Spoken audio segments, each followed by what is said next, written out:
கஷ்டத்துலேயே பெரிய கஷ்டம் எது தெரியுங்களா? ரொம்ப பொறுமைசாலி யாருன்னு சொல்லுங்க பார்க்கலாம். இருக்கிறதுலேயே வச்சு ரொம்ப பொறுமைசாலி யார் தெரியுமா?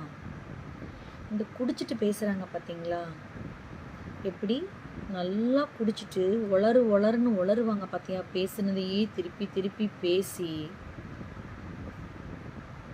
ஆப்போசிட்டில் இருக்கவங்கள மயக்க வர வைப்பாங்க பார்த்துருக்கீங்களா? அதை பொறுமையாக காது கொடுத்து கேட்குறாங்க பாரு, அவங்க தாங்க இருக்கிறதுலேயே வச்சு பொறுமைசாலி. எப்படி குடிக்கிறவன் பேசுகிறத பொறுமையாக உட்காந்து கேட்குறான் பாரு, அவன் தாங்க ரொம்ப பொறுமைசாலி.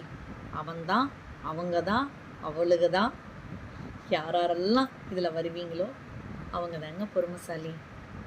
யாருக்கெல்லாம் இந்த அனுபவம் இருக்குது, யாரெல்லாம் குடிச்சிட்டு உங்ககிட்ட ரொம்ப நேரம் பேசியிருக்காங்க அப்படிங்கிறவங்க கண்டிப்பாக கமெண்ட்டில் வந்து சொல்லுங்கள். ஓகேவா?